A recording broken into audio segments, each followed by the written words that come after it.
Today on Monkey Life, sad news at Paddy's enclosure. Rather than letting her suffer any longer, this morning's the day, and it's just terribly hard to face up to.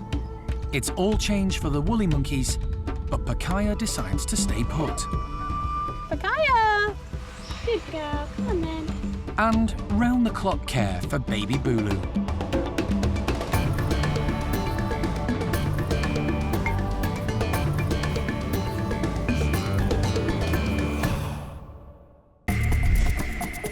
Monkey World in Dorset, nestled deep in the English countryside, is the largest sanctuary of its kind on the planet. The team, led by Dr. Alison, rescues and rehabilitates abused and unwanted primates from all over the world. I think this one's a little boy, and I think that one over there might be an older lady. The park provides a home for more than 240 monkeys and apes, allowing them to live out their lives in safety and peace.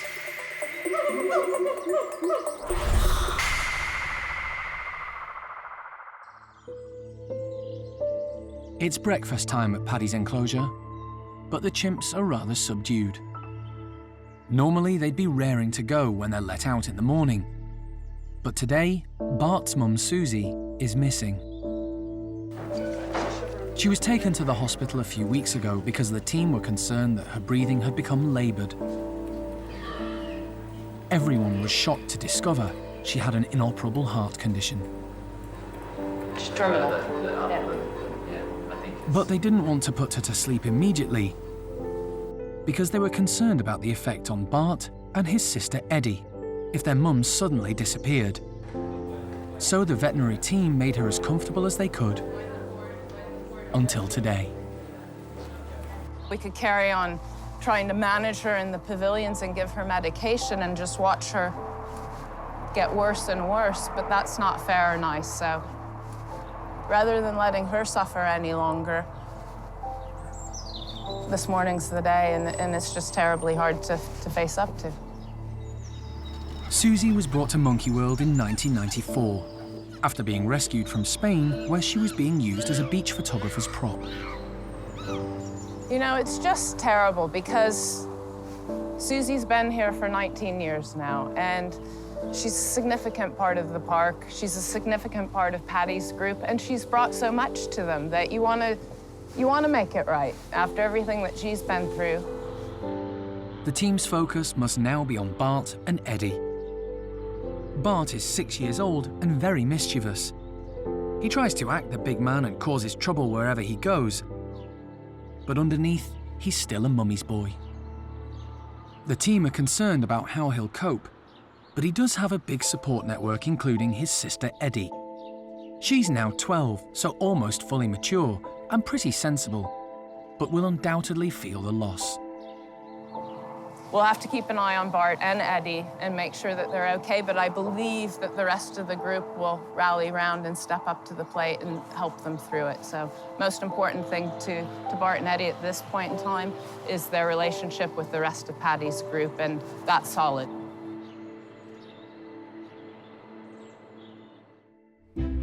Despite Susie's death, life at the park has to carry on as normal. And today there's going to be a big switch round of the woolly monkeys. There are 3 groups at the park with 3 strong leaders: Lemur, Oscar, and Chippy. Monkey World has been incredibly successful at breeding woolies over the last few years, but because they're so highly endangered in captivity, it's important to avoid inbreeding and make sure everyone gets on well together. The woolly team also feel it might do some of these South American primates good to have a change of scene.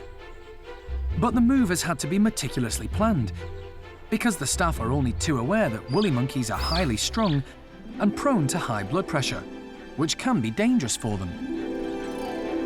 It's always nervous doing a move because they do suffer from stress. So, you know, we try to do everything that we can to try and reduce that. So, although I'm hoping that it's all going to go well, there is, obviously I am slightly worried and anxious that, it's all going to go well. So we'll just see, fingers crossed.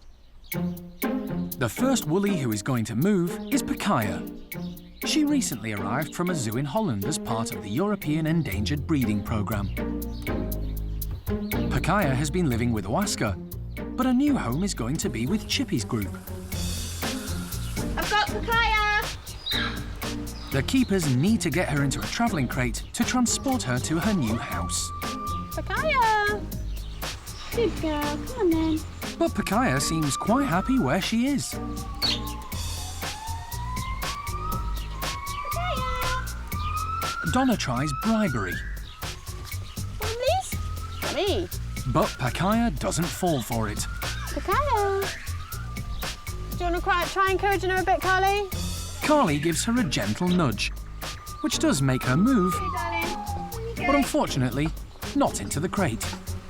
There you go. Animal manager Jeremy decides to take the lead and blocks Kaiyah's path, so her only way is forward. Kaiyah does try to object, but eventually realises she's fighting a losing battle, so gives in. In. Yeah. She's taken straight over to meet her new leader. Chippy has been separated from the others and kept inside. Kaiyah seems quite bold at first, but when she spots Chippy, her nerves get the better of her. Chippy is a pretty chilled woolly and has welcomed newcomers in the past, so is happy for Kaiyah to take this at her own pace.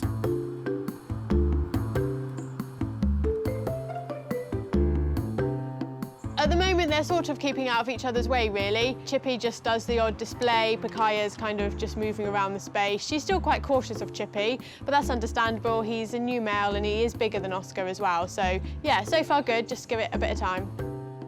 So one down, plenty more to go. And the next move will be more of a challenge, as it'll involve most of Levar's group. The orang nursery has had its own fair share of comings and goings over the past year, but the youngsters seem to be very accepting of newcomers and are all getting on like a house on fire. The two adult females, Hsaio-quai and Oshin, keep a motherly eye over them all. 5-year-old Sylvester has always been close to Oshin, but recently he's been spending more and more time with the likes of Jin, who's a similar age. The Sumatran orangutan is a gentle soul, but likes a bit of rough and tumble now and again, and is a great acrobat. He also enjoys hanging out with Jin's brother Kai. But at 10 years old, Kai is approaching adulthood, so his days in the nursery are numbered. Baby Awan is a new addition to the nursery. She's Hsaio-quai's adopted daughter. She may still be young, but she's growing in confidence and loves a good play session with the boys. Although her mum is never too far away. Being the baby of the group, she tends to rule the roost and is happy to jump on Sylvester's misfortune when he drops his blanket. But Sylvester isn't a complete pushover. The cheeky little orang tries to pinch it back, but Sylvester isn't going to give in to her, even if she is the baby. Awan is still in the mood for mischief, so decides to make her own entertainment. She still has a lot to learn. But Awan is no longer the youngest orang at the park. Baby Bulu has recently arrived from Budapest Zoo. His mum sadly died a few days after he was born. Hey, you! The team were hoping that Hsaio-quai would take him under her wing. But unfortunately, she hasn't, so the keepers are still looking after him. He's now 4 months old, and like any baby his age, needs constant care. Hand. Wait. So they're having to mind him while carrying out their normal duties. Come on. Properly. Today, Jarno, who's in charge of the orangs, is spraying them with oil, with Bulu in tow. The oil helps keep their skin supple and their hair in good condition. Turn around again. The orangs are taught to present parts of their body to the keepers in return for treats. This helps when they have to be injected for medical reasons, but also comes in handy for oiling. Bulu is getting sleepier by the minute, and long before Jarno's rounds are finished, he's fast asleep.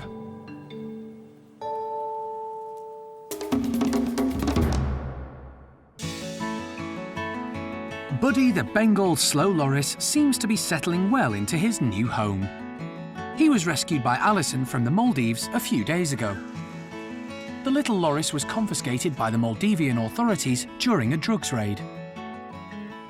Alison has decided to rename him Kalo, which is the Maldivian equivalent of Buddy. And she's taking an unusually hands-on approach with him. I saw when he was on the cage on Police Island that they were actually stroking him through the bars, and he seemed to really appreciate it. So when he came, I actually was feeding him some insects, and he actually leaned out and wanted to be stroked, so I did. And what's very clear is that he really appreciates his muscles stretching and being sort of massaged, and then it stimulates a grooming session. In just a few days, Kalo's appearance has improved. His coat, when we first got him, was sticky, filthy, and tacky, so he needed cleaning up. He's lost a lot of his fur on his flank and across his back, and the rest of it is a really, really dark color, which the original photos that I was sent of him, he was quite fair, quite blonde. So we're doing all kinds of things to encourage him to groom. Often when he eats insects, he turns and starts grooming both his hands and his arms. If you give him a good rub and ruffle him up a bit, he then turns around and starts grooming himself. And it seems to be working, because just in 2 days, when I touch him now compared to 2 days ago, my hands stuck to his fur, literally. He was tacky, and now he's feeling sort of silky and nice. Loris are nocturnal primates, so to monitor his movements, the team have installed infrared cameras. You come in during the day, you don't want to disturb him. He doesn't need to be up during the day. Yet you want to know that he is moving properly and getting some exercise and feels okay in himself, because every morning when you come back in, he's got his favorite sleeping position and he's back in it again. But we're already seeing that at nighttime, he is around everywhere. He's actually quite a nosy little thing, and he checks out everything, and he is paying particular interest to the branches he's walking across. You can see him stop, start sniffing a bit. But one mystery still remains about Kalo. One of the perhaps funniest things that we're concerned about now is what sex he is. We were told that he's a male slow loris. I've got some experience working with slow loris in Vietnam, and what I do know about them is that they're not easy to identify, and the two sexes do look an awful lot alike just from external appearances. The loris have a funny little button of flesh between their legs, boys and girls, and it's all what happens behind that little knob of flesh that gives you your answer. We're all looking really careful. The keepers are sending me photographs of up close and personal shots of Kalo, but it's still not entirely clear. But as far as we're concerned, we don't mind whether he's a boy or a girl. It makes no odds to us. Could have a bit of an impact upon where he goes in his future life if he's going to have a male-female relationship or a female-female relationship. Should be okay, even if it is a girl, but sort of like to know whether we've got the name right or not. There's certainly no doubt who the boys are at the lemur enclosure, because they're all feeling rather agitated. It's the time of year when the females come into season.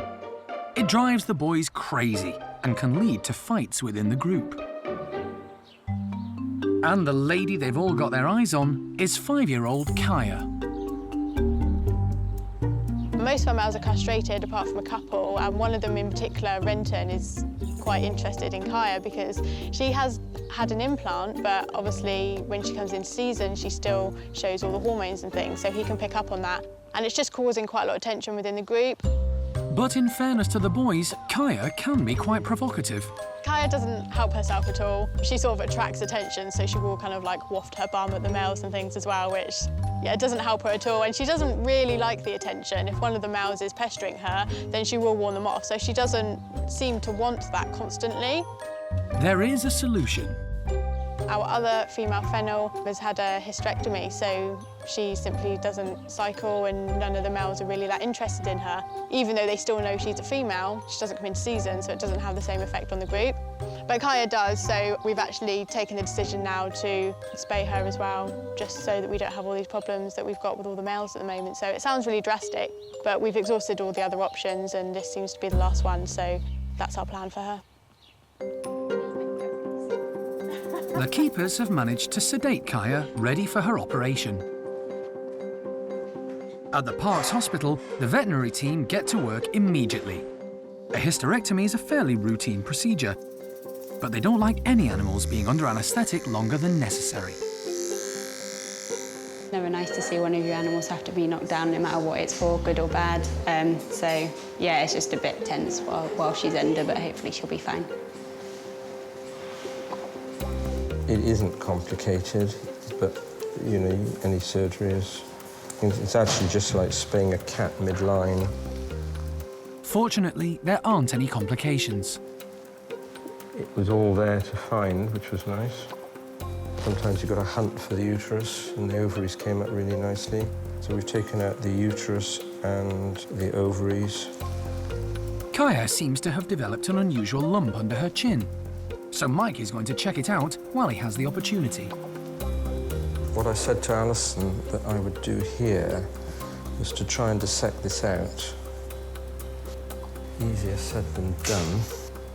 It seems to be a problem with her salivary gland. The duct has ruptured somewhere and it's leaking out fluid. That's basically what's happening.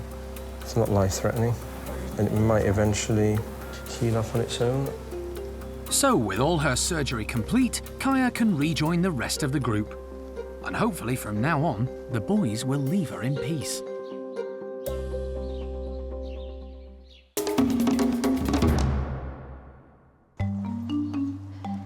The team has gathered at Levar's house for round 2 of the woolly monkey move. It's been decided to mix up the groups a bit to avoid inbreeding and make sure they all get on together. Alison has come to lend a hand. Bronco has already walked into a crate, but is refusing to go any further. Come on, Bronx. Come on, Bronx. They don't want to agitate Bronco, but they are up against time, so they try a different approach. So we'll gently lift him up. Yeah. Let gravity do the work. This doesn't faze him at all. He has no intention of climbing into the carrying crate. Go on, Bronx. We're all right.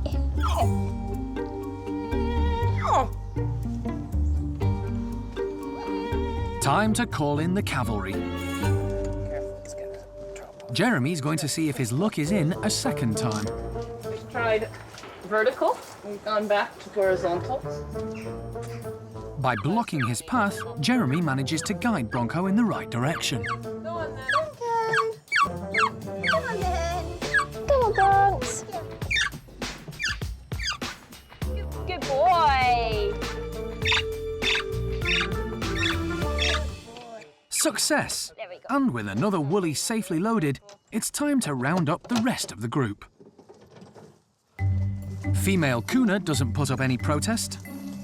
But what about the big man himself?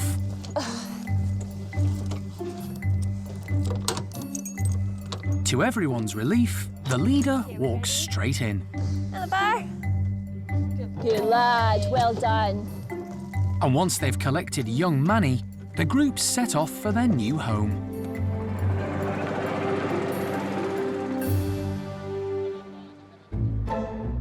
It's been a busy day, but all the woolies are finally in the right place and are beginning to mark their new territory.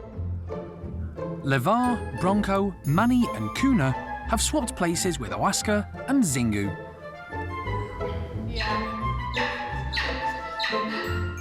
Female Quapper, who has stayed put, isn't sure about her new housemates and retreats to the back bedroom.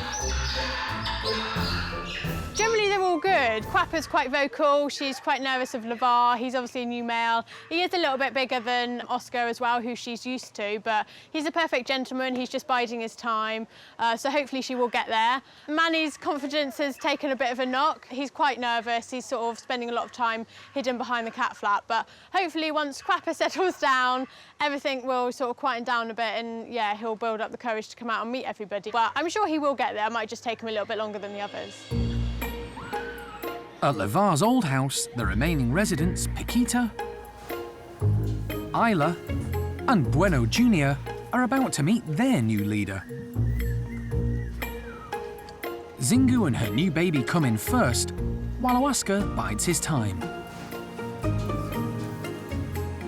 Bueno Jr. seems excited to see some new faces and heads over to say hello. He's very bold with Oscar, who fortunately doesn't take offence to this over-familiarity. So far, so good.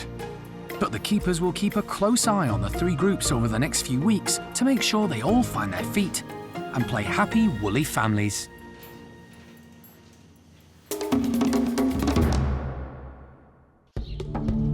Next time on Monkey Life. Exciting news of a new playmate for Bulu. We all hope that the movement from Berlin Zoo to Monkey World won't be a problem for her. And baby chimp Thelma hangs out with the big boys. She loves playing with ones like Simon, Arfur, Semach. They're quite big males.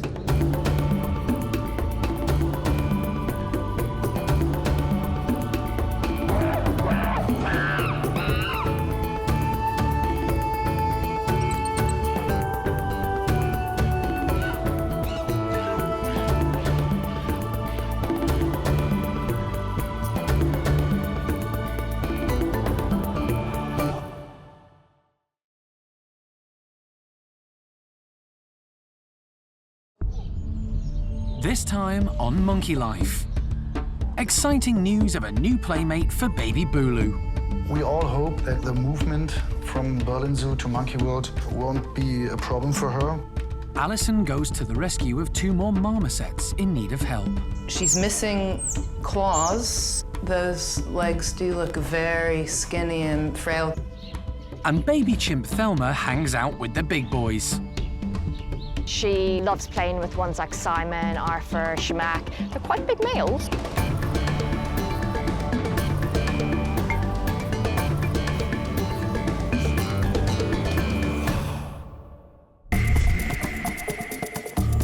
Monkey World in Dorset, buried deep in the English countryside, is the largest sanctuary of its kind on the planet.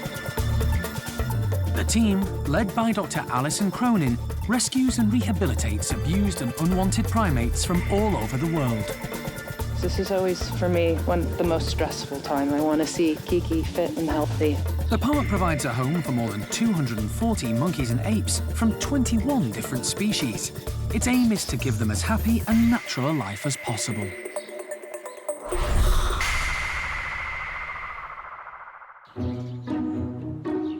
At the orangutan nursery, recent arrival baby Bulu is settling in well. He's being hand-reared by the keepers, but today it's time for a new challenge. They're preparing a special playroom to help encourage him to become more mobile with lots of toys and hoses. It should also help his strength and coordination. The team are keen for him to get used to being around other orangs, so have made sure he can still see them. Alison has come along to check how he's getting on.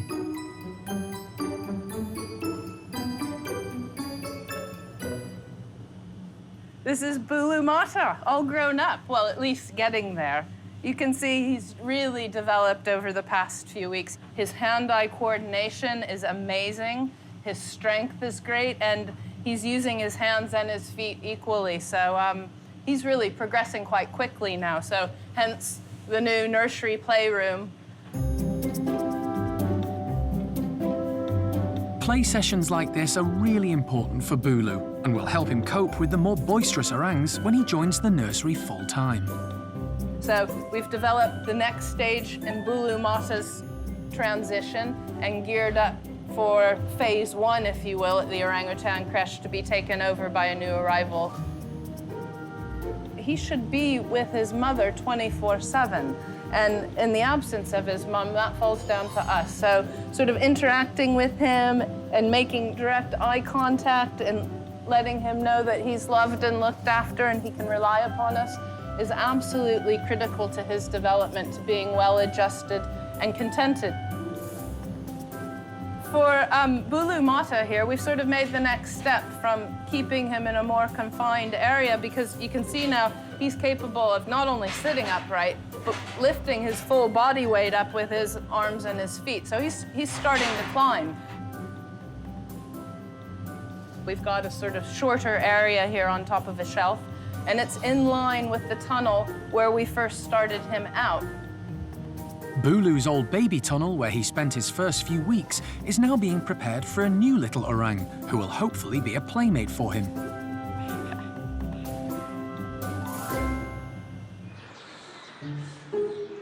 At Berlin Zoo in Germany, a baby girl was born just a few months ago. Keepers there named her Rieke, and she weighed a healthy 4 pounds. But sadly, Rieke's mum, who had never had a baby before, didn't bond with her and ended up rejecting the little orang. So the team at Berlin Zoo had to take over and are now hand-rearing her.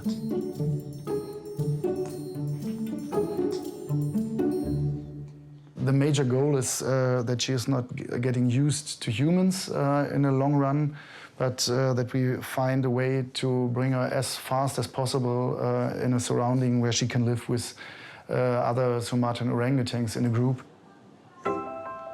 Monkey World is home to the European creche for orphaned orangutans.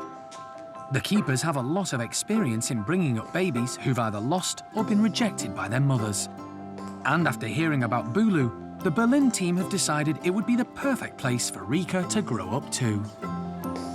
We're happy that we found in Monkey World the perfect place where she can live together with a newborn Sumatran orangutan that is only 4 months older.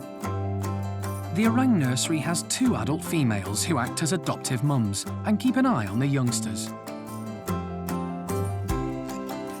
When we heard that Monkey Worlds have also foster mothers that take care of our babies so that they can live together in a normal surrounding with other orangutans, that's a situation that we can't offer her in our zoo.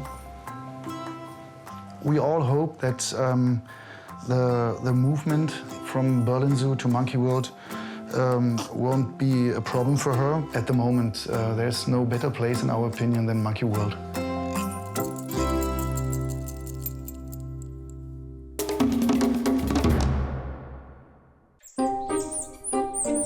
The brand new Marmoset house is finally finished and open for business.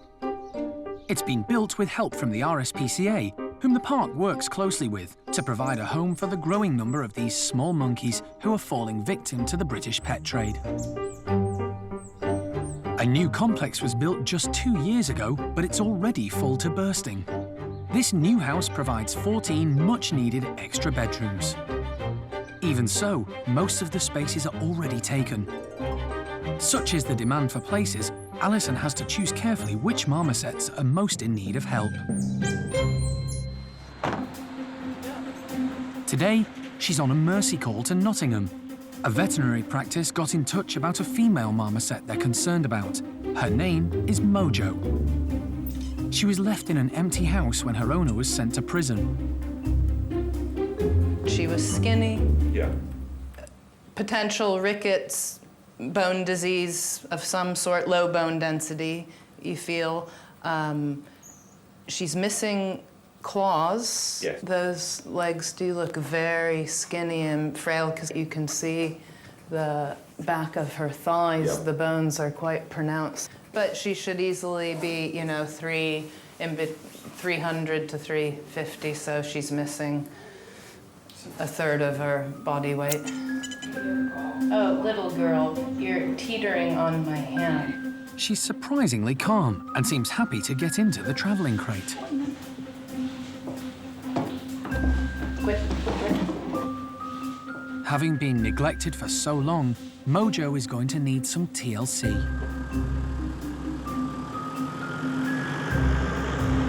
Alison has given her plenty of sustenance for the journey to her new home. New Marmoset for you, my friend. Back at the park, Mojo makes a shaky exit out of the travel crate.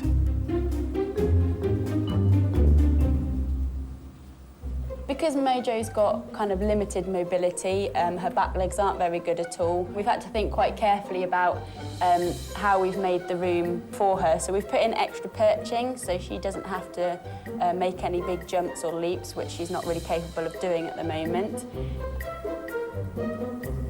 Mojo is absolutely lovely character. She's really, really sweet, got a real gentle nature about her.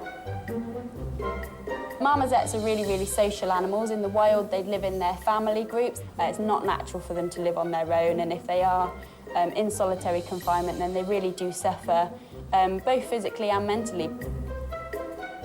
So it's very, very important that we can get a friend in for her and get her a little family and some company.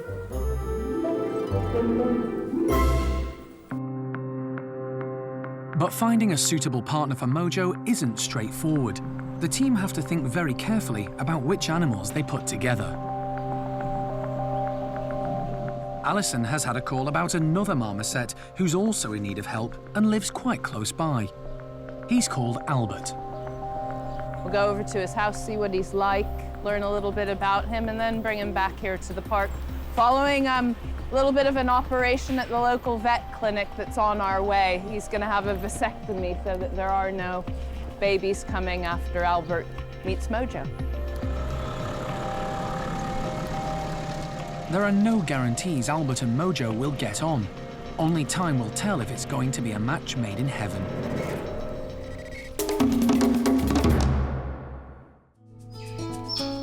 The park's woolly monkeys have been through a lot of upheaval recently, but they all seem to have settled into their new family groups.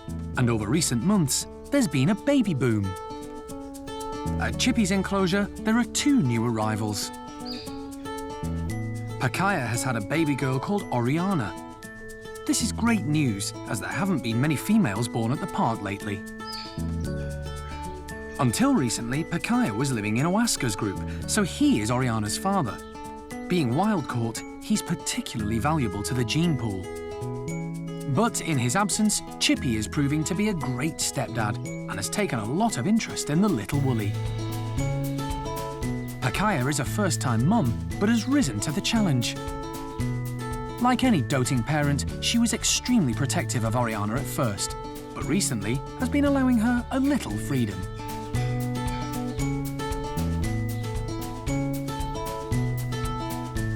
Yurima is a lot more relaxed with her new baby Carlos, and that seems to be rubbing off on him.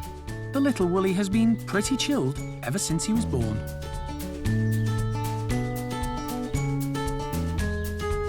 This is Yurima's 5th child, so motherhood comes naturally to her. She's the dominant female in this group. And Chippy is Carlos's proud dad.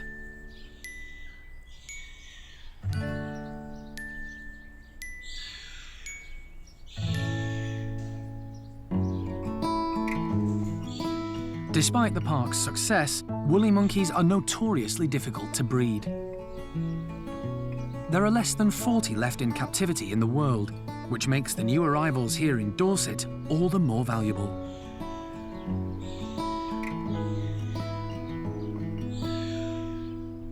This year, Zingu also had a baby, whom the keepers called Zavi. He's growing up fast and is bravely leaving his mum to explore the outdoor enclosure. He's another son for leader Oaska. And there was a baby too for Paquita and Lavar. Young Lucas, who is full of beans. And who knows, there could well be others on the way. Woolies don't always show their pregnancies until late in the day, and in the past, they've often kept the team guessing. Babies are always a welcome addition to any bunch of primates, and they can have a big impact on group dynamics. And over at Hananya's enclosure, Cherry's daughter Thelma is no exception. Thelma's doing absolutely brilliantly. She's no longer a small little entirely dependent baby. She's coming more into her own now. She's actually a little mini chimp. She is feeding, so she's picking up her own bits of food. And she's discovered a new mode of transport. Generally, you find babies when they're born, they cling on to the mum's stomach. It's obviously a bit more secure there. Eventually, when they do start moving onto the back, it opens up a whole new world for them because they can see better.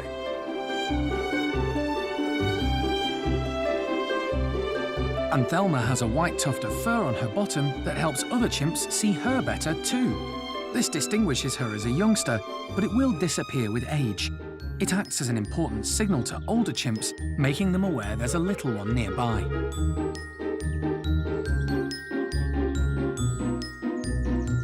Cherry is coping really well with Thelma, and it actually is a little bit easier now that she's riding on her back. She's no longer holding onto Thelma either in any way, which means that she can use both hands, both feet to climb as well, and obviously pick up the food as she's going around. But riding piggyback means that Thelma can hop off whenever she likes, without Mum's permission. This is a crucial stage in Thelma's life because she's learning everything it is to be a baby, things that she should be eating, things that she shouldn't be eating. She's also watching the other chimps in the group as well, so when they're in the outside enclosure, you know, she's seeing which leaves are good to eat, which branches are good to try and have a little nibble on. We've got quite a lot of gorse in the enclosure too, so she's learning not to sting herself on the gorse.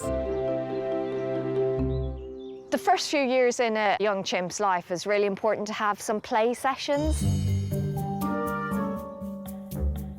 At the moment, she loves playing with ones like Simon, Arfur, Semach. They're quite big males, so it is good for her to play with them. They are relatively gentle with her. They know not to go too far. She's still very young, and sometimes the boys do get a little overexcited when they're playing, but they never go too far. They will always pull back. Thelma will either give a little squeak and tell them to back off, or Mum Cherry will come in and rescue her. Hopefully in the next few years, when she gets a bit bigger, they can have a bit more of a rough and tumble than they're having now. All the chimps enjoy having Thelma in the group, but now that she's a mobile toddler, she needs more attention. Cherry is loving the play sessions because it gives her such a break. Thelma is starting to become a bit more independent now, which is important for both of them. She's got to learn how to handle different situations. It's also good for Cherry as well, and she is an excellent mum, constantly keeping a watch on her, but she is also pulling back a little bit and letting Thelma discover things for herself.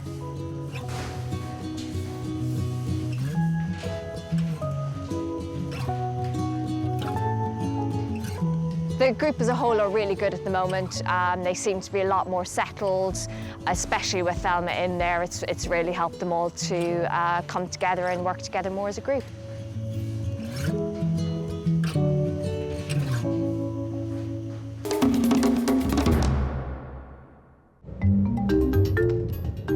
Alison is on her way to rescue a male marmoset called Albert, who could potentially be the perfect companion for Mojo. He's living with a local family. Good morning. Are you Casmira? Yeah. Hello, my friend. Casmira bought Albert from a dealer on the internet because she felt sorry for him. She was told that Albert was having problems with another male marmoset and needed rescuing. Albert's dad died, and the male he brought in for the mother wouldn't accept Albert, and he had to go. The number of different stories and tactics that some of these breeders and dealers have isn't really very nice. Sad situations like Albert's draw in well-meaning pet owners who then can't cope. Okay. Should we try and let him out then and see what you think? And He's fine with Albert. Yeah. Albert's quick and tries to give Alison the runaround. But with no chase, he hops back. Catching Albert in his cage is best. It might look a little rough, but cornering him quickly is the least stressful way for him. It doesn't take long before he's in the travel crate and ready to go.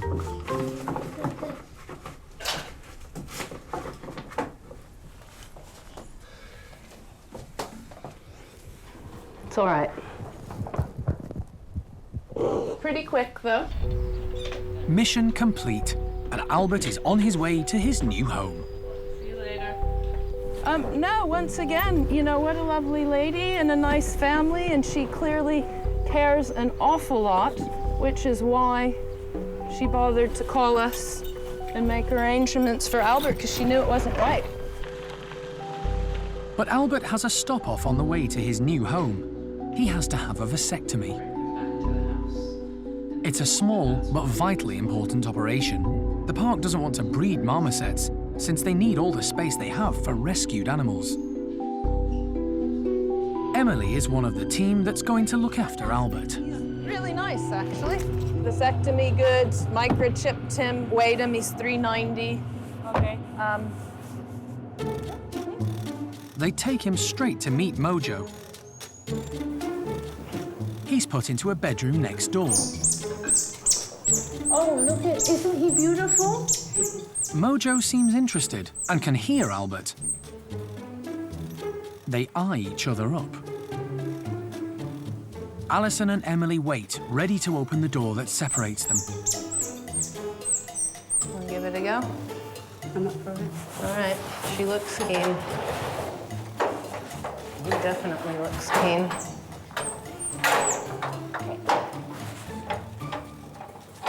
Oh, here she comes. The moment of truth. She looks a little bit feisty herself. Are you gonna tell him? Albert is a little over-keen. He gets a verbal warning. He's totally full of himself. So he tries more gentle tactics. Oh, that's nice. That's a nice approach. The pair seem comfortable together. Albert is keen to get closer to Mojo and edges nearer. And Mojo seems happy with his advances. Yeah, she's trying to groom. Oh, she looks like she's leaning over like you could groom me. It's impossible to know how rescued marmosets will react to each other. Sadly, some that have been pets don't know how to communicate with their own kind. But for this pair, all the signs are looking good. We'll keep them together. We'll keep a very close eye on them. Someone will be here watching all day just to check how it all goes. And then come tonight, we'll make a decision and decide whether or not we're happy for them to stay together or whether or not we need to give them a bit of a break and let them sleep separate and start again tomorrow. So, yeah, so far so good, and we'll just see how the rest of the day pans out.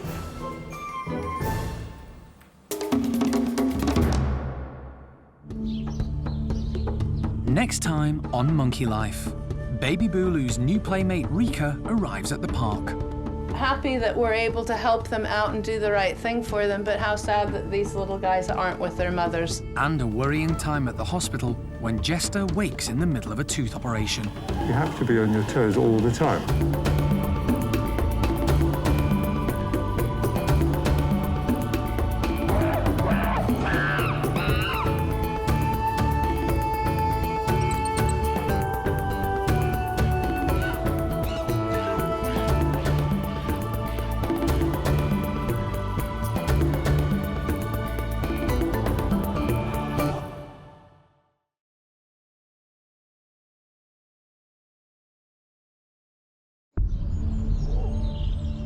Today on Monkey Life, a playmate for Bulu when baby Rieke finally arrives at the park. Happy that we're able to help them out and do the right thing for them, but how sad that these little guys aren't with their mothers. A tense time for the team when chimp Jestah undergoes a tooth operation. It's all the warning you ever get. Jeremy, we're going to need you. And Kalo the loris has a special visitor. She hasn't seen another loris in a very, very long time.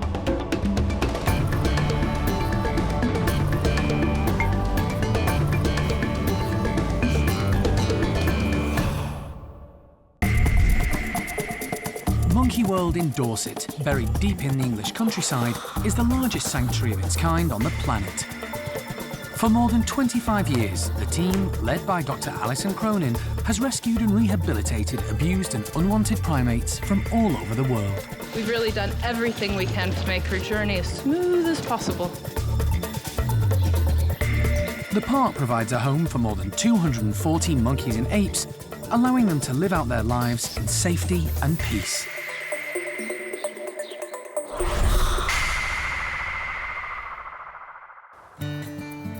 Most of the residents at the park are already asleep, but there's excitement among the orang team. They're about to welcome a very special new resident who they're hoping will be a great playmate for baby Bulu. We're just waiting the last final few minutes for a new arrival, which is little baby Rieke from Zoo Berlin. They left at 3 o'clock in the morning from Berlin, and it's gonna be probably about a 15, 16-hour trip to get all the way here to Dorset. For Rieke, the journey from Berlin will have been no problem. I suspect for the people on board, they're gonna be pretty tired. The journey has gone to plan, and Rieke is due any moment. They're just hoping Bulu will stay awake long enough to say hello. Sort of exciting, 2 baby orang-utans, boy and girl, Sumatran orphans. So, you know, tragic, it's really sort of mixed emotions. Happy that we're able to help them out and do the right thing for them, but how sad that these little guys aren't with their mothers. We'll have to make a decision as to whether or not we give Hsaio-quai the opportunity to pick up the new female baby. She hasn't picked him up, but who knows, maybe the signals aren't right and maybe they would be with Rieke. Finally, the wait is over. Good evening. Hello, good evening. Hello. I'm Andre. I'm Andre, yes. I'm Alison. Hello. Pleased to meet you. Nice to meet you. The teams would like the babies to meet tonight before they sleep. Rieke is only 6 weeks old and is much smaller than Bulu. Wow. Tiny, tiny. No, 2.8 kilos? 2.6 and a half. She's surprisingly awake after her long journey and immediately shows an interest in Bulu. Your shoulders, so you're, facing it. He seems quite curious about her too. That's nice. Yeah. What a gorgeous baby, huh? It's really a nice cooperative program, huh, between Budapest Zoo, Zoo Berlin, and Monkey World. And so we're all working together to make sure that these babies grow up in the very best circumstances possible, which for them is to be with other orangutans. So far, so good. It looks like Bulu and Rieke are going to get along. But in the morning, the teams will have to decide whether introducing Rieke to Hsaio-quai is the best plan.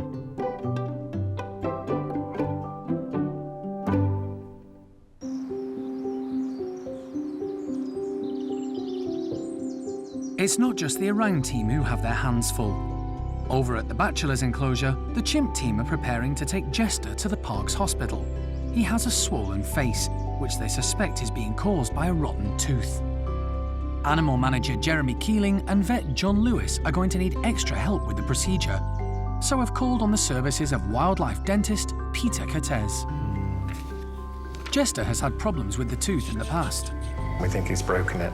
It's been filled before. When we get him down, we'll see the extent of that. The rest of the bachelors know something is going on. Jestah has been isolated in one of the chimp bedrooms. He needs to be anaesthetized before they can move him. Normally, the chimp team who know him well would inject him by hand, but he's not cooperating. Right. John is going to have to dart him. This can be stressful all round, but there's no other option. Don't make me the bad guy. Because nobody likes you anyway. Jestah isn't happy to see John. But he does manage to tranquilise him. Jestah's been darted, we just have to wait for him to go to sleep. He, unfortunately, wouldn't take an oral pre-med, which just chills them down and makes them far less anxious about being darted. The team face an anxious few minutes as they wait for the anaesthetic to knock Jestah out.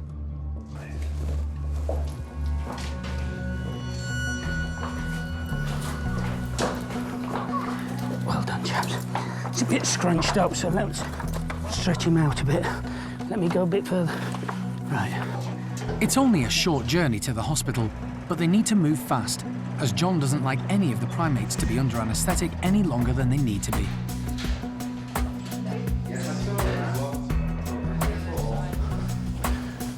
Are we good? Once John is happy that Jestah is stable, Peter can take over. Obviously, there's an infection there, and looking at it, I must have treated him many years ago, and he's got a split canine tooth all the way up, and that's infected.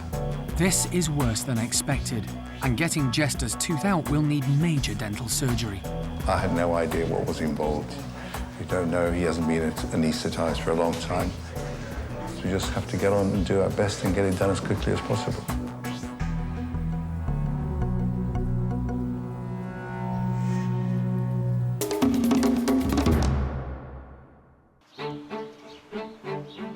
Another chimp has also been getting a lot of attention recently.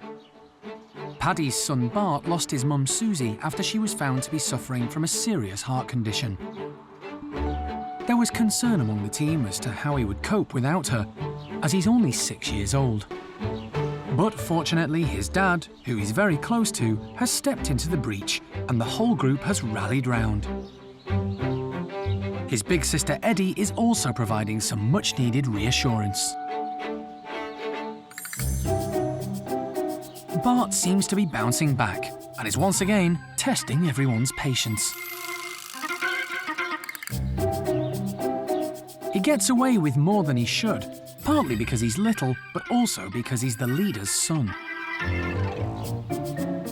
Paddy doesn't reprimand him as much as he ought to, and no one else does because they don't want to upset Paddy.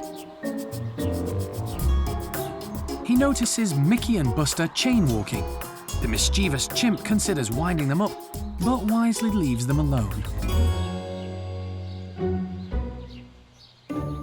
To keep the chimps occupied, the staff have decided to make them work for their food. They've hidden some tasty treats inside these tubes. The chimps are going to have to work out how to get to them. In true chimp style, they grab as many as they can. Greedy Gamba, Kathy and Beth don't waste any time. Bixer chooses the bigger tubes. They're easier to get into, but quite a handful. Paddy, meanwhile, is already tucking in. There are plenty of tubes to go round, but Bart can't resist a daring raid. And Buster decides to join in with the fun. He's got his eyes on Gamba's tubes, but he's having none of it. It's not difficult to get the food out from the top of the tubes. But once the easy pickings are gone, they need to work out how to reach the food further down.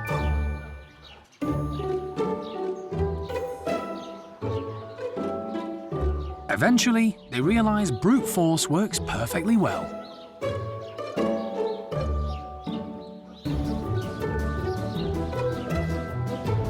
But it's not just tubes today, there are other things to play with.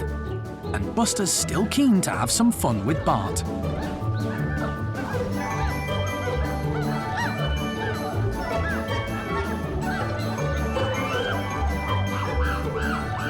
Bart knows if it all gets too much, he can play his trump card and use his privileged position. His dad Paddy is the boss, and he can sit right next to him and even share his food. So Buster will just have to find someone else to annoy.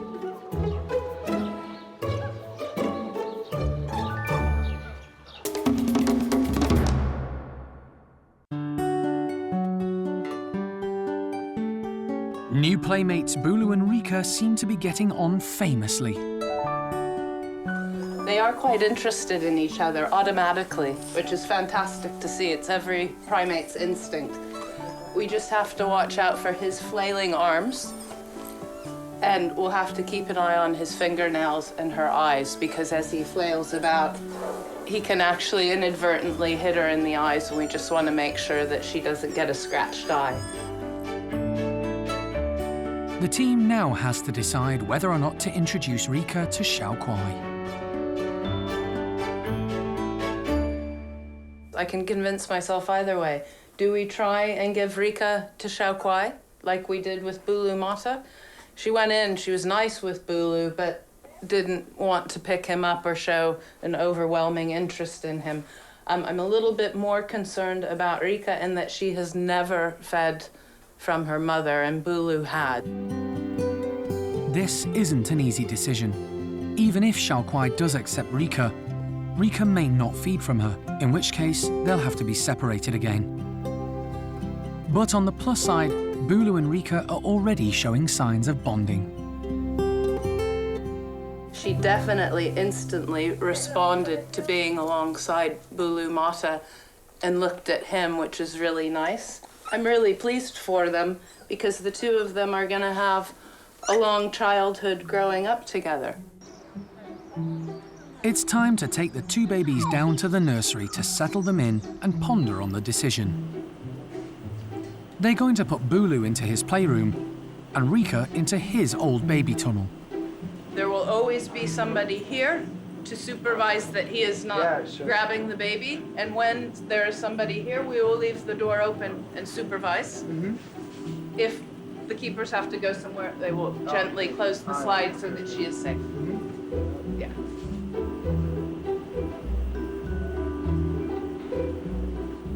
Now we just have to make the big decision. Are we gonna let Hsaio-quai have a go or not? And that's a really difficult decision. We can give her a try. I'm not sure that she's gonna actually pick up the baby because I think she's a bit preoccupied with all of her sons in this house. The two babies are blissfully unaware of what could be about to happen.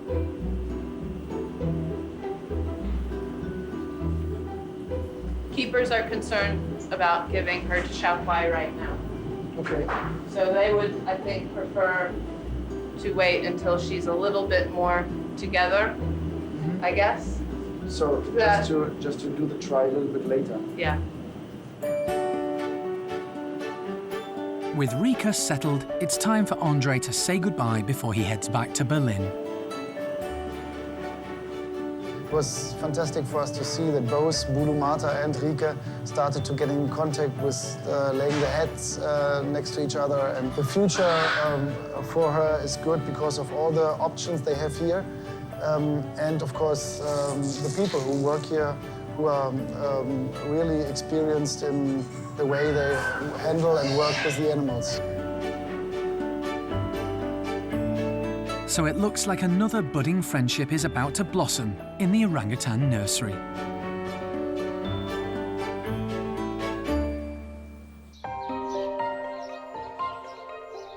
In the park's hospital, Jestah is ready to have his infected canine tooth removed. Canine teeth are the big, long, sharp teeth they use for fighting, killing. If the teeth are split, then the bacteria can go all the way up into the bone and you'll get an abscess from it. Canine teeth have very deep roots, and that makes them hard to extract. But for Jestah, there's an extra complication. Getting the gum back so I can get to the bone, but it's such a long-standing infection that it's really fibrosed and the bone is really overgrown. Peter will have to remove the bone that's fused to the tooth to release it, and then stitch the gum back together. It's a challenging procedure. Dental surgery on the bigger animals often looks rather brutal. With us, we can go back for repeated appointments and have a little bit of work done at each appointment. But for a chimp, that means an anaesthetic, and we don't want repeated anaesthetics. So Peter has to do it comprehensively in one go.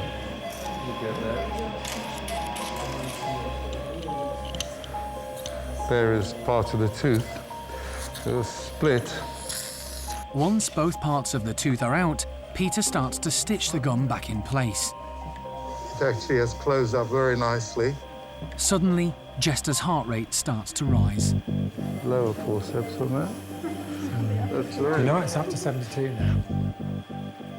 It's kind of gone up. It looks like he's starting to wake up. John has to act quickly. Jeremy, we're going to need you. Premolars, small. And that's all the warning you ever get. He carefully adjusts the level of anaesthetic. We just picked up a rise in the heart rate. You have to be on your toes all the time. Once Jestah is stable, Peter finishes the job. Drop a local coming up, lignocaine hydrochloride. We aim to keep them sufficiently deep on the anaesthetic, but you don't want them so light that they help the surgeon. Sometimes the line between the two is a little fine. With the drama over, the team wastes no time in taking Jestah back to his chimp house, where they'll bring him round.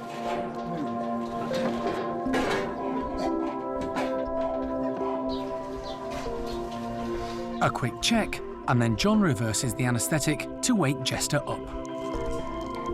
Thanks. The big chimp slowly rouses. Tomorrow he'll be back with his housemates, feeling a bit sore, but on the road to recovery. At the other side of the park, life is much calmer for slow loris Kalo. Loris are nocturnal primates, and the house has been adapted to make it dark during the day so that Kalo is active during daylight hours. He's been in quarantine on his own since he was rescued from the Maldives. But today, he's getting a special visitor. We have Doris the loris arriving at Monkey World from Sheldon Wildlife Park. However, recent results from a DNA test on Kalo might throw a spanner in the works. He turned out to be a she, so we had to change her name to Bulu. It's not so straightforward that female slow loris will live together compatibly.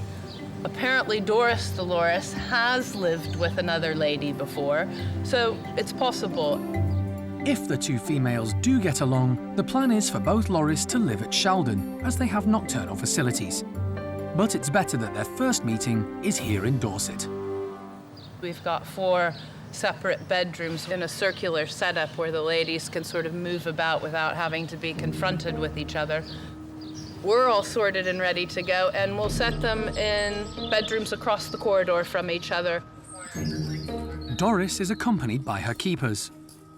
This is a big moment for newly named Bulu. Everyone is hoping they'll hit it off. Bulu looks on with interest. Look at her watching. She is like... From a vantage point, she keeps a close eye on what's happening, and then announces herself. So if, oh, another squeak. Wow. Bulu's found her voice all of a sudden with Doris, and here we've heard a couple of squeaks now. Maybe that'll turn into a whistle and a chatter between the two ladies. Hopefully it's all good.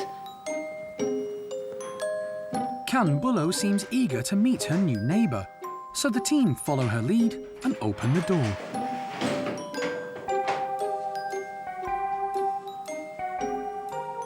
Boo, as we call her, short for Bulu. She's the one that's moved into Doris's space. She hasn't seen another loris in a very, very long time. So, yeah, it's difficult for both of them, but Boo's definitely more keen. The two slow loris move around each other, slowly. We've just had some contact between Doris and Boo. Basically, Boo approached Doris and they touched noses and had a bit of a sniff, and then Doris actually started grooming Boo, which none of us expected that so quickly. So we're all really, really happy. So yeah, definitely a positive interaction. And it seems with Doris, she's also really active, she's really confident. Boo sort of following, asking her to play quite a lot, but she's not bothered, you know. If Boo comes over to her, they'll have a little groom and then they'll just sort of separate again. By looking at Doris and Boo's behaviour at the moment, they seem happy, so that's the most important thing for us. This initial meeting has gone better than anyone could have hoped. But Boo and her new friend Doris will need to spend more time together over the next few days to make sure they really are compatible before the team will be happy to let them go back to Sheldon.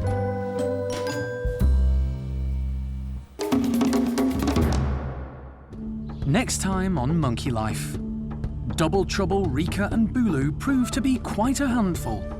I would liken it to having twins, I think, caring for these two. And Stumpy Phil is given a helping hand as his eyesight begins to fail. He knows that when he hears that sound, that means he's going to get food, so he will come.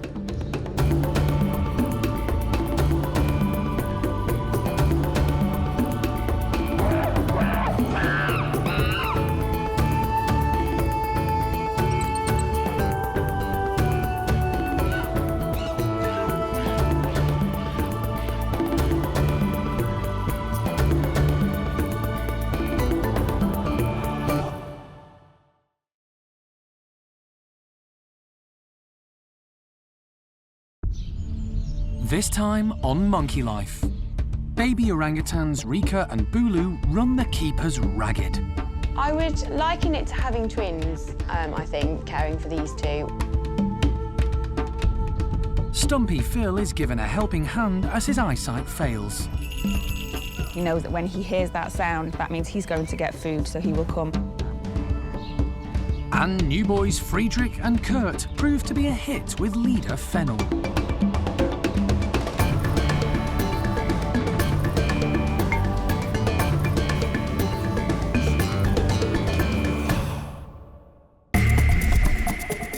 Monkey World in Dorset, buried deep in the English countryside, is the largest sanctuary of its kind on the planet. The team, led by Dr. Alison Cronin, rescues and rehabilitates abused and unwanted primates from all over the world. Yeah, everybody's brilliant. Really good. The park provides a home for more than 240 monkeys and apes, allowing them to live out their lives in safety and peace.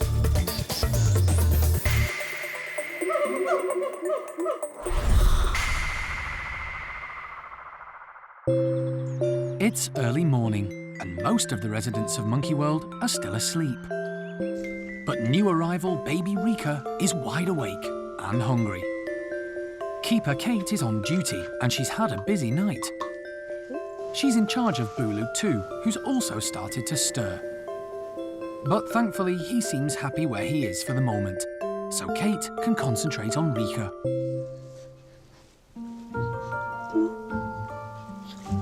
Been a reasonably good night. She was up about 3 a.m. this morning, and then she went pretty much straight down, and then she's woke up again now, and it's about 6, so not too bad. She actually feeds really, really well. We do have to slow her down slightly, just because she tends to have quite a lot of wind because she drinks so quickly. So we like to burp her in the middle. Sometimes she doesn't like you doing it. She wants to carry on drinking. Even at her young age, she's already showing her character. She's a typical woman, quite opinionated, knows what she wants, and she'll let me know if there's anything wrong. So, tiny drop of wee in her nappy, she wants it changed. Looking after one orange baby is hard enough, but Bulu and Rieke together spell double trouble. It's a very demanding job, looking after 2 babies at the same time, especially as they're at different ages. So she's at the age where she's being fed every 3 to 4 hours. He's being fed every 4 hours, but he'll down a bottle pretty quickly and then just get on with his life. He's always been a gulper, drinks the whole thing in one go, don't you?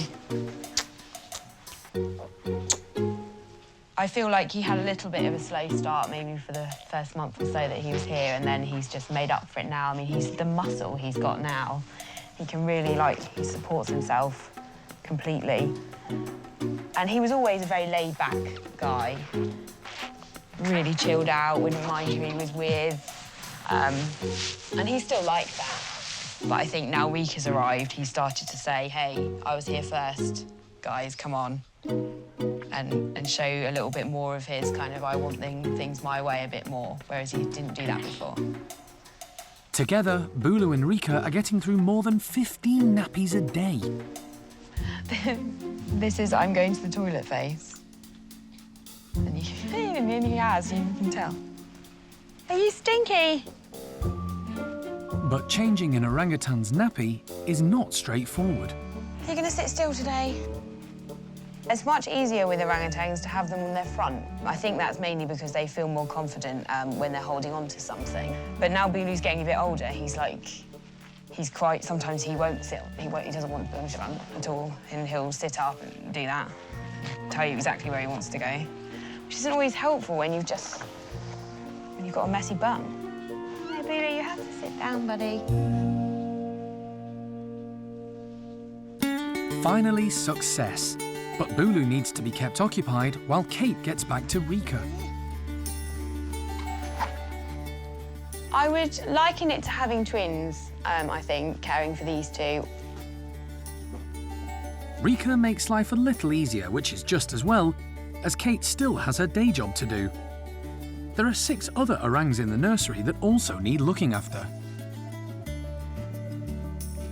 And then we make you like a sausage roll. Ready. You make that go a minute. Have you peed again? Yet another nappy change for Bulu. Finally, they make it out of the house. The 2 babies are going to be spending the day in the nursery. Who's that noisy chimp?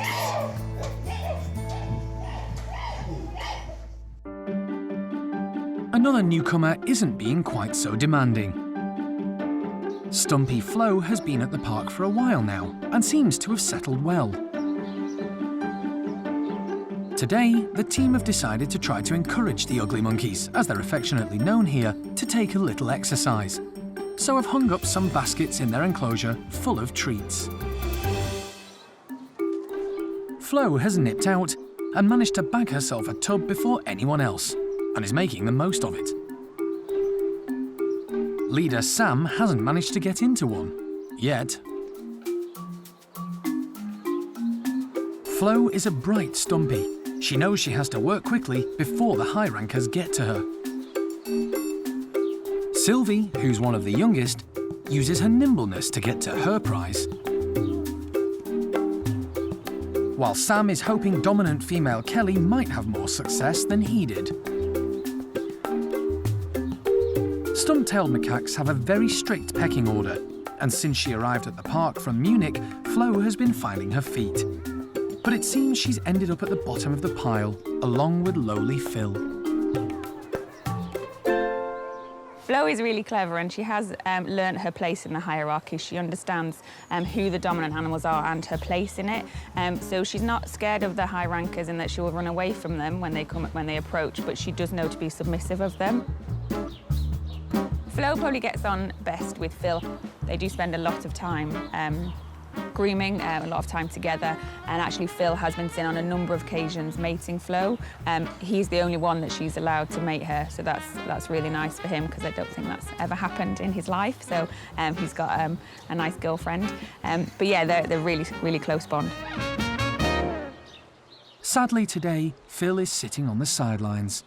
Over recent months, the team have noticed that his eyesight is failing. For a low-ranking Stumpy, that makes life particularly tricky. Come on, Philip! Good boy, that's it. Come on then. Unfortunately, over the last few months, we have begun to notice that Phil is losing his sight. So he is moving a lot slower around the enclosure. Where he's moving, he's checking with his hands where he's going to go, checking where the platforms are and the benches are. Going down. We're able to adapt our management technique with him. Good boy, well done. We've also incorporated a bell, so he knows that when he hears that sound, that means he's going to get food, so he will come. Well done, Phil. Good lad, come on, you can do it. That's it. Well done, Philip.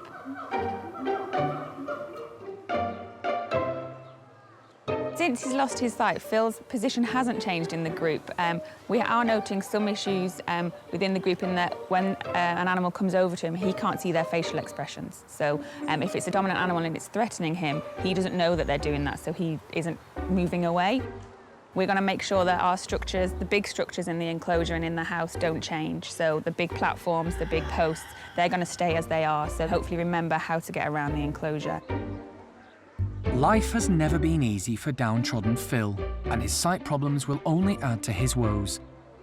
But at least he does have a new friend in Floh, who will hopefully keep a watchful eye over him.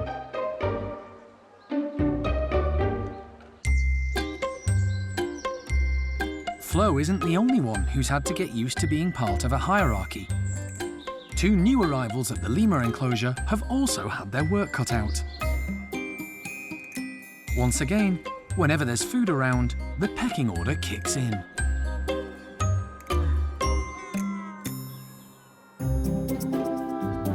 Houdini and Fennel are out of the house first, followed by new boys, twins Kurt and Friedrich.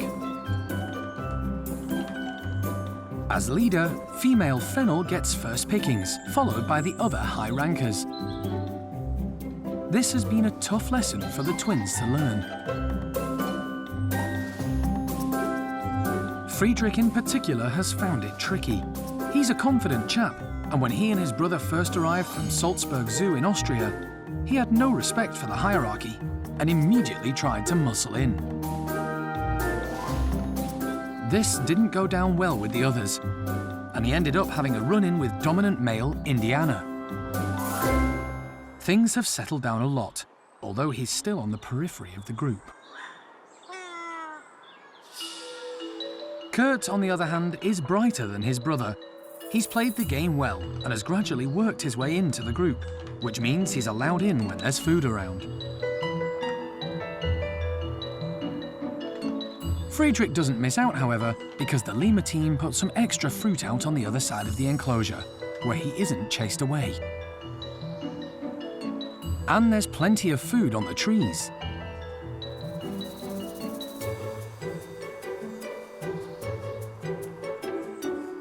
The twins are still close, and Kurt in particular watches out for his brother. Although they are both currently low rankers, they're above White Spot, who's hung on to bottom position. At 2 years old, the twins are by far the youngest in the group. They're gradually making friends and have even been allowed into the lemur huddle at times. Indiana is still a bit prickly. Being the dominant male, he's not keen on the extra competition. But they have managed to win over Fennel, who's quite enjoying having some more boys around.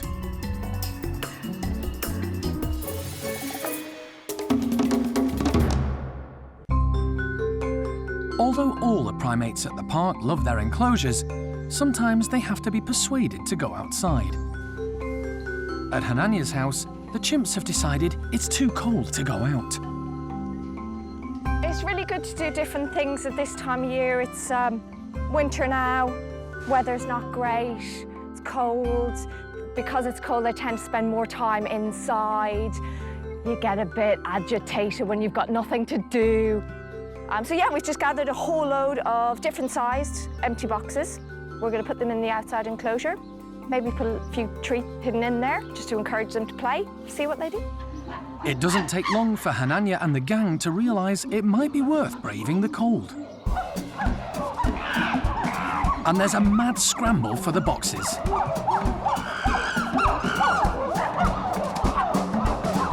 Being the leader, Hananya decides to pull rank and puts on a pretty impressive display to remind the others who's boss.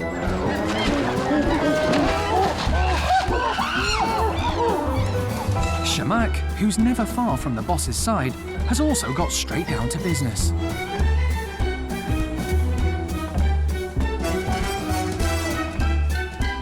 To everyone's surprise, females Cookie and Zeynep have got in on the action. They're fairly low-ranking, so would normally have waited a while. Baby Thelma is enjoying the boxes too, although she's not being as adventurous as normal. Thelma seems to be sticking quite close to Cherry this morning. Most of the time she is off and about exploring. She's been more independent, moving around on her own. This morning, though, she seems to have spent a lot of time on Cherry. I think it's a little bit chilly, so she wants to keep her hands and feet warm. Since we've had Thelma, the group dynamics have changed slightly. We're noticing Cookie is a bit closer to Cherry and Thelma and that group. She's spending a lot of time. I think she's being quite political about things. But she does like to hang out with Hananya quite often as well. Hananya is having a great time with the boxes. Being the leader, he's often too busy to chill out. As dominant male, it's his job to look after the group, so quite often he's in a serious mood. He has to make sure everybody's behaving themselves. Every so often he lets his hair down and he has a bit of fun, and it's really good to see because he is a really nice chimp. He particularly likes to play with Semach, sometimes Simon and Arfur as well, having a boys' game.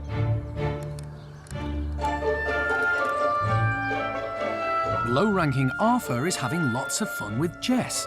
They've always been close, but since Thelma's arrival, he's been a bit distracted with the youngster. Cherry has decided to entertain Thelma on the high-hos. She's always been a daredevil. Who knows, maybe Thelma will follow in her footsteps.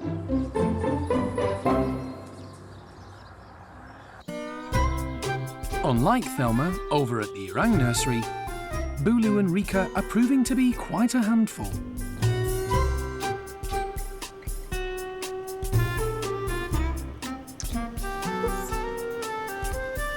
Kate is in charge of all the nursery orangs today, so Bulu and Rieke are going to have to entertain themselves for a while.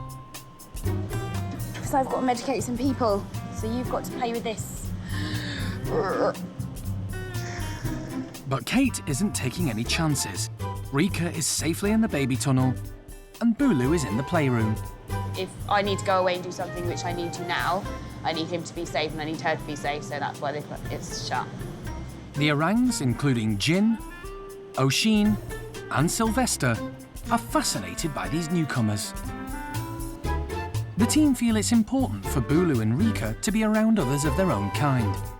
They don't want them to become too human-focused, despite being hand-reared. Bulu doesn't feel he's getting enough attention. Ooh. He needs his nappy changed.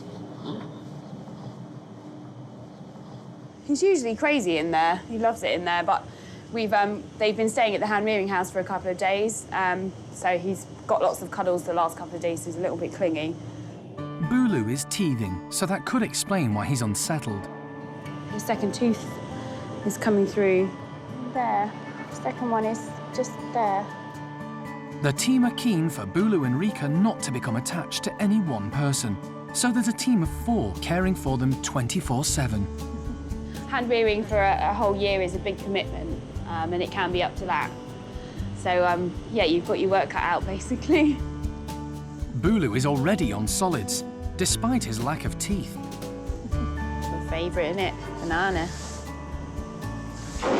Bulu's having baby rice, which is made with milk, and then some mashed banana as well, mixed together. He has tried to feed himself, but very unsuccessfully. But it's quite good to let them suck things and to let them suck their hands and things like that, because it does strengthen the swallow reflex. And obviously it's good when you're trying to wean them onto solids from liquids. But it's just obviously, it's very messy. Not that you mind that. Like all babies, Bulu and Rieke need constant stimulation, so it's time for a play session. But Bulu needs to be watched. Oh, you're pulling her hair, stop. Rieke's far less mobile and can be in the firing line. This is why we don't leave them unattended. Isn't it, Bulu? Because you're a hooligan. Rieke's not on the move, so she won't be able to do anything that could tell him to go away if he fell on her or anything like that. That's why we have to watch them. But she is turning over, but she's still yet to turn back over. There is a big difference now between the size of them. I think we didn't appreciate that with him until little Rieke came, because she was so much smaller. He's definitely grown a lot in a very short space of time, because he seemed to be small forever, and then all of a sudden he's just sort of made a real giant leap.